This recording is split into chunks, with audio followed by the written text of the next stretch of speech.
Good afternoon, everyone. I'm here to talk to you about the current budget crisis affecting our district. I'm joined by my colleague here from management. Yes, sir.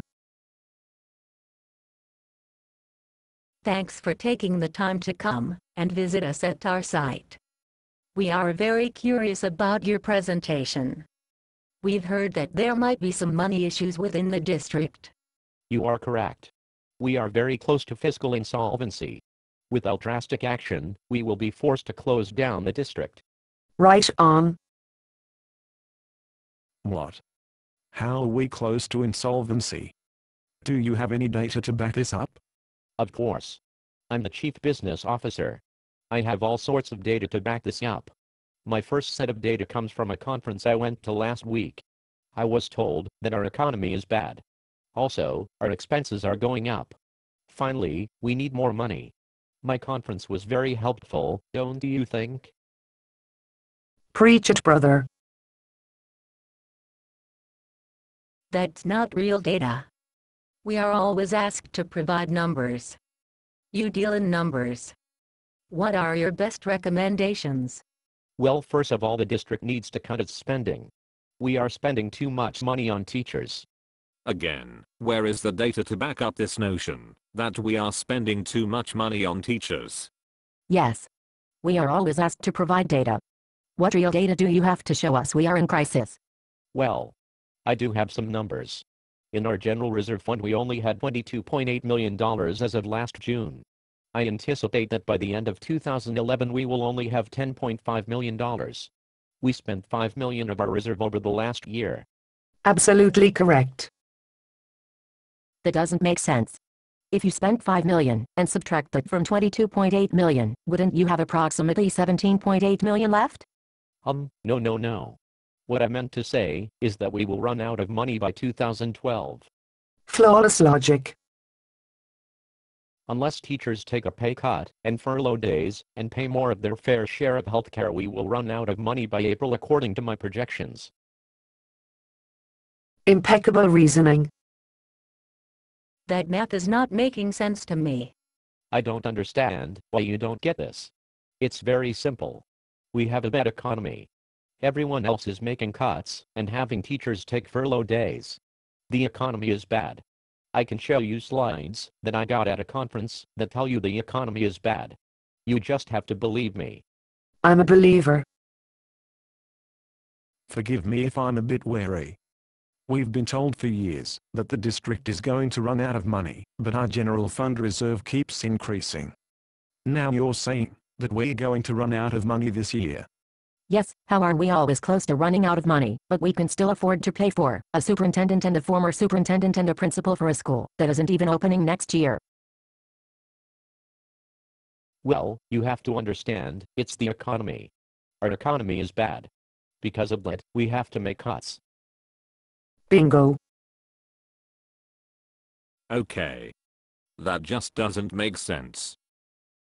Look, I'll try to put this on a more personal note. We are running out of money. We just renewed the expensive SUV package for myself and our new superintendent. Because of that, management is going to take 14 furlough days. I'd be willing to take furlough days if it meant everyone could keep a job and I could keep my SUV. So teachers should too. Their salaries and health benefits make up 97% of our budget. If teachers take furloughs and pay cuts and pay more for their health insurance, we could buy even bigger SUVs. Affirmative. 97%. That seems rather high.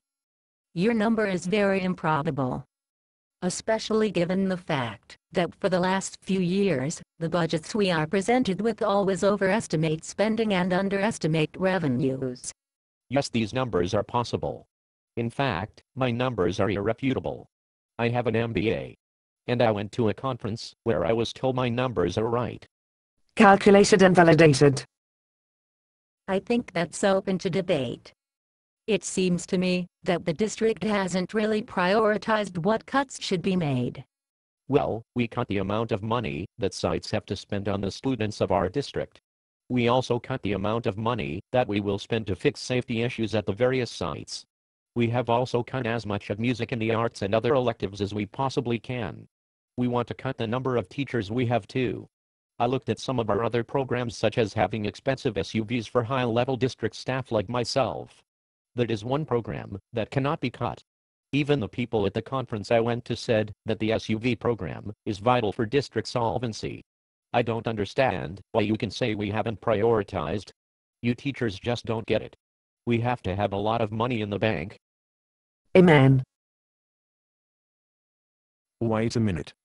Your budget says that you have approximately $20 million in your account. Isn't that quite a bit of money? No. We are broke. 20 million isn't enough. That amount will only fuel the district SUVs for about a week. Do you know what would happen if we didn't have a lot of money in the bank? The state would take over our district. Do you know what that means? Yes. It would mean you would lose your job. I know. Isn't that horrible? I can't bear to think about that. That's why management is willing to take 14 furlough days to help me get through this terrible crisis. You should do your fair share too. The district is counting on you. I'm counting on you. Don't you want to help me through this crisis? I've gone to conferences. They told me we are in crisis. Remember, the economy is bad. I said so, the people at my conference said so, and my management colleague here agrees too. Isn't that right? I concur. So these projections of yours are basically artificial numbers. Once again, we're looking at a budget where you have hidden money any way that you can. Then, you conjure up spending increases during an economic crisis. You've cut programs that hurt our students, so that you can keep a fleet of expensive gas guzzlers. That's absurd. Don't you realize that no one in this room understands or believes your budget except for your cardboard management robot? I think it's time for all staff members to call you on your shoddy budget work. Come back when you're proficient in basic math, and you are ready to have a transparent budget process.